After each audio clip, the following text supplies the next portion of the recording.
Au nom du Père et du Fils et du Saint-Esprit. Amen. Que la paix de notre Seigneur Jésus-Christ soit toujours avec vous.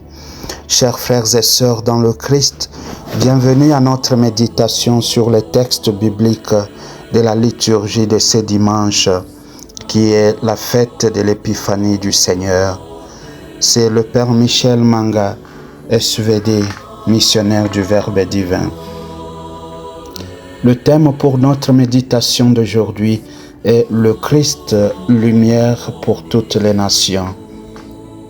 Bien-aimés, nous célébrons la fête de l'Épiphanie du Seigneur, autrement appelée la manifestation du Seigneur. Les lectures qui nous sont proposées mettent en exergue la manifestation de la lumière divine destinée à éclairer toutes les nations. La fête de l'Épiphanie n'est pas d'abord l'histoire pittoresque de quelques mages venus d'Orient. Elle est la célébration d'un Dieu qui se manifeste, non pas à quelques privilégiés, mais à toute l'humanité. Aujourd'hui, Dieu révèle que son salut dépasse toutes les frontières, les cultures et les appartenances religieuses. Dans la première lecture tirée du livre du prophète Isaïe, Dieu s'adresse à Jérusalem dans un contexte de faiblesse, de désolation.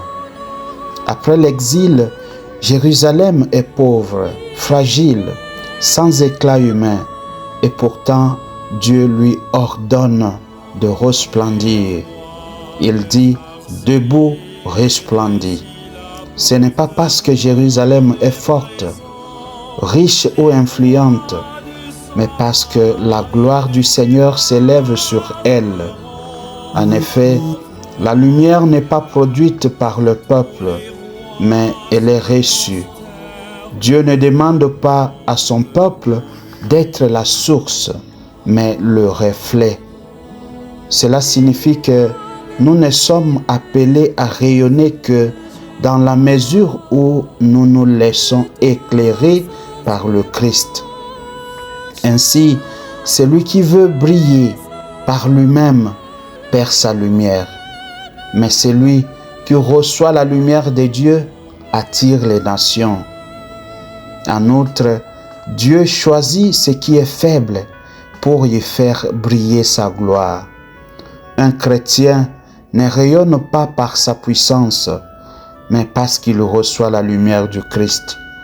De ce fait, avant d'illuminer le monde, le croyant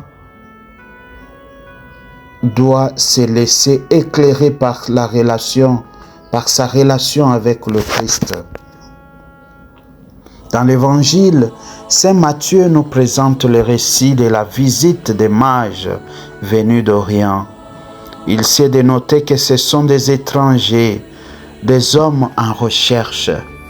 Ils n'ont ni la loi ni les prophètes, mais ils ont un cœur ouvert et des yeux attentifs aux signes. À l'inverse, il y a Hérode qui a le pouvoir, mais il a peur. Les scribes ont le savoir, mais ils ne bougent pas. Ce texte nous révèle que ce ne sont pas ceux qui savent le plus qui rencontrent le Christ, mais ceux qui se mettent en route à la recherche du Seigneur qui le rencontrent. En plus, le savoir sans conversion ne conduit pas à Dieu. Dans cette recherche bien-aimée, il y a l'étoile qui les guide, disparaît puis réapparaît. La foi n'est pas une ligne droite, mais un chemin de confiance qui demande le discernement. En plus, Dieu conduit les hommes sans jamais les forcer. Il respecte la liberté du chercheur. Vous entrez chez Hérode, vous ne trouverez pas sa lumière. Les mages s'attendait sans doute à trouver un palais. Il trouve un enfant pauvre dans une maison ordinaire et pourtant il se prosterne. La gloire de Dieu ne se manifeste pas dans la puissance visible, mais dans l'humilité de l'amour. Les présents qui sont offerts au Christ parlent déjà de toute sa vie. L'or parce qu'il est roi, l'encens parce qu'il est Dieu et la myrrhe parce qu'il est l'homme qui donne sa vie par la mort.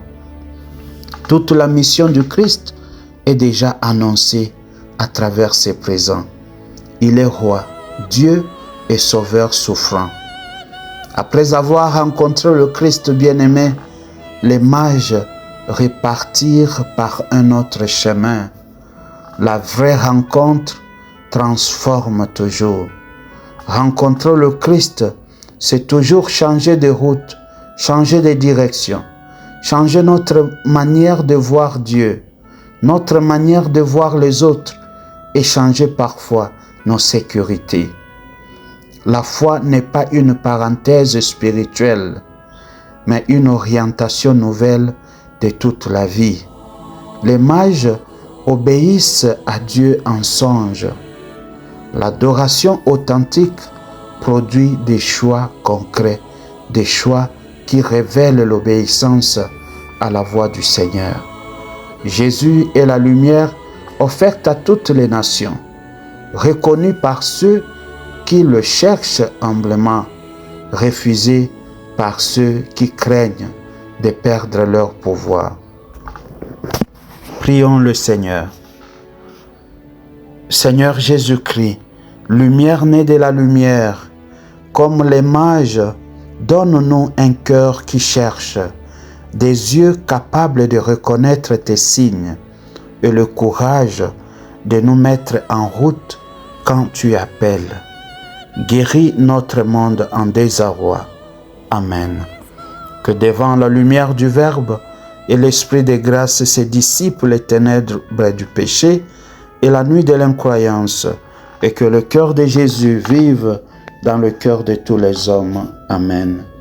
Que Dieu vous bénisse au nom du Père et du Fils et du Saint-Esprit. Amen. C'était le Père Michel Manga, SVD, missionnaire du Verbe divin.